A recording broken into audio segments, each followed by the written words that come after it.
Students, 9th class, good morning. देखिए, अभी अपन ने 6.1 एक्सरसाइज कंप्लीट करी।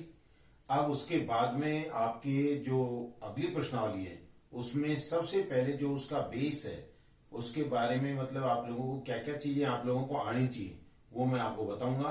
तो उसमें ये टॉपिक्स हैं, ये ध्यान से देखिए। सबसे पहले ये परिभाषा मैंने आप लोगों को बता दी थी, समांतर रेखाएं। समांतर रेखाएं किसे कहते हैं? जब दो रेखाएं इस प्रकार से खींची जाएं, दो रेखाएं इस प्रकार से खींची जाएं कि उनके मध्य की दूरी यानी आगे पीछे बढ़ाने पर उनके बीच की दूरी हमेशा समान बनी रहती है। आगे पीछे बढ़ाने पर वो कहीं नहीं मिलती हैं, तो वही रेखाएं कहलाती हैं समांतर रेखाएं।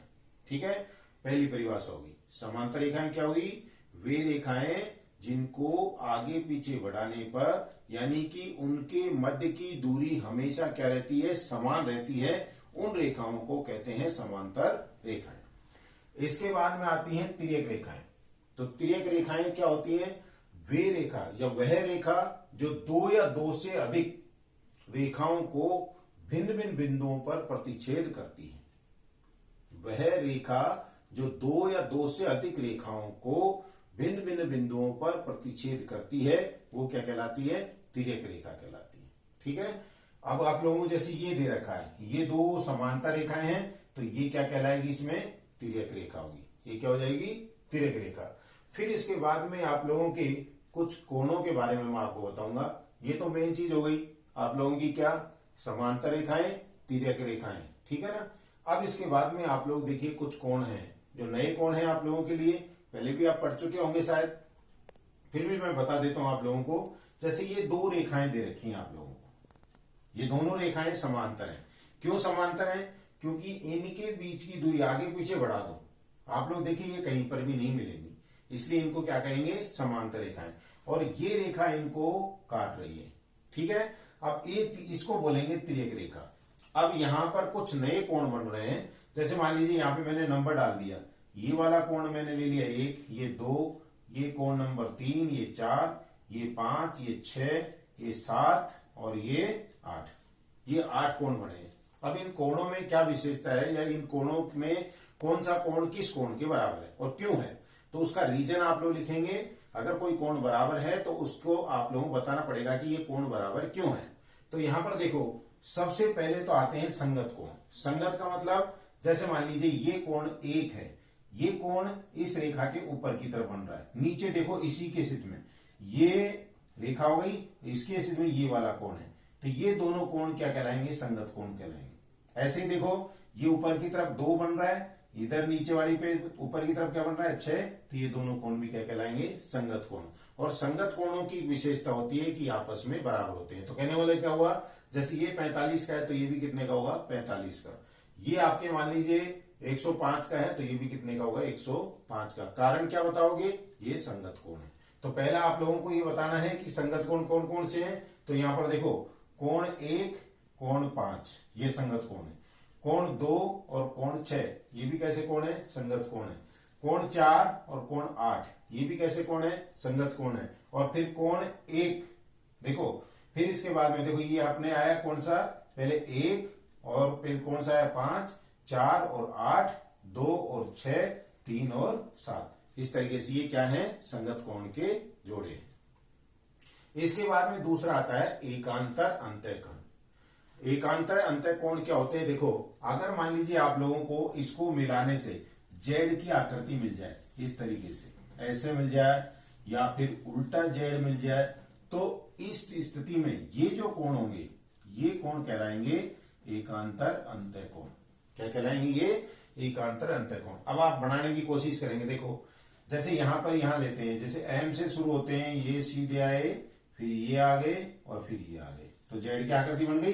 तो कहने वाले एक तो कोण 4 और एक कोण 6, देखो दोनों जेड की आकृति में आए कि नहीं, तो ये दोनों एकांतर कोण होंगे और एकांतर कोण हमेशा बराबर होते हैं। फिर लेकिन इसके लिए एक विशेषता और, एकांतर कोण कब बनेंगे? जब रेखाएं आपकी समांतर होगी। रेखाएं समांतर तो कोण बनेंगे एकांतर। कोण हो एकांतर तो भुजाएं होंगी समांतर। ये ध्यान रखना आप लोग, अगर रेखाएं समांतर हैं तो कोण बनेंगे एकांतर और अगर कोण एकांतर हो तो भुजाएं होंगी समांतर। ध्यान रहेगा। तो यहाँ पर देखो कोण 4 किसके बराबर हो गया, कोण 6 के। ऐसे ही देखिए यहाँ पर ये जो कोण है कोण 3, ये एकांतर अंतः कोण है, ये कोण 3 है। अब देखो ये कैसा जेड बनेगा, इधर से चलेंगे, ये आ गए और फिर इधर आ गए, उल्टा जेड बन गया। तो कहने वाला कोण 3 किसके बराबर होगा, कोण 5 के। तो ये कारण क्या लिखोगे इसका, ये एकांतर अंतः कोण है।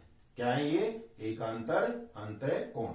अब इसमें देखिए एकांतर अंतः कोण में आप लोगों के आया एक तो 4 और 6, और दूसरा कौन सा है 3 और 5। अब इसके बाद में आता है एकांतर बाह्य कोण। एकांतर बाह्य कोण, एकांतर बाह्य कोण कौन से हैं, देखो जैसे ये ऊपर की तरफ ये बन रहा है कोण 1, कोण 1 इधर है ऊपर की तरफ, और ये देखिए अब ये जेड, जैसे ये जेड बना तो इसमें ऊपर की तरफ कौन सा है, कोण 7। तो कोण 1 और कोण 7 ये क्या होंगे, एकांतर बाह्य कोण। इसी तरीके से एक और है, जैसे कोण 2, एक तो ये रहा कोण 2, और इधर बाहर की तरफ कौन सा बन रहा है कोण, देखो कोण 2 ये है, तो कौन सा कोण अंतः कोण कौन सा है, देखिए ये वाला 3 जो है वो किसके बराबर है, 5 के। तो कहने वाला ऊपर 3 के ऊपर कौन सा कोण हो गया, 2। क्यों है, कारण भी है इसका, इन दोनों का योग कितना हो गया 180, और इन दोनों का योग भी कितना होगा 180। तो लेकिन ये दोनों कोण बराबर हैं, तो ये दोनों कोण भी क्या होंगे, बराबर। कारण क्या लिखोगे इसके, ये क्या है, एकांतर बाह्य कोण है, एकांतर बाह्य कोण है। तो आप लोगों को इन चीजों के बारे में जानकारी होना बहुत जरूरी है, कारण ये आप लोगों के सवालों को हल करने में काम में आएंगे। तो फिर देख लो एक बार जल्दी से, समांतर रेखाएं, जिन रेखाओं के बीच की दूरी हमेशा क्या रहती है, समान रहती है, वो क्या कहलाती है, समांतर रेखाएं। फिर इसके बाद तिर्यक रेखा क्या है, 2 या 2 से अधिक रेखाओं को यदि कोई रेखा काटती है तो उस रेखा को क्या कहते हैं, तिर्यक रेखा। फिर इसके बाद में आप लोगों के आते हैं कोण, जिनमें पहला क्या था, संगत कोण, फिर दूसरा क्या था, एकांतर अंतः कोण, फिर तीसरा क्या था, एकांतर बाह्य कोण। तो ये आप लोगों को देखिए, जैसे ये रेखाएं दे रखी हैं, एकांतर कोण कब बनेंगे, जब रेखाएं आपको क्या दे रखी होंगी, समांतर। तो पहली स्थिति तो आप लोगों को ये समांतर रेखाएं खींचनी है, फिर इसके बाद में ये तिर्यक रेखा खींचनी है। समांतर रेखाएं होंगी तभी आप एकांतर कोण बता सकते हैं। फिर इस दूसरी स्थिति संगत कोण भी तभी होंगे, और संगत कोण आपस में बराबर होते हैं। इसी तरीके से एकांतर कोण, चाहे एकांतर अंतः कोण जो है वो भी बराबर होते हैं, और एकांतर बाह्य कोण भी आपस में बराबर होते हैं।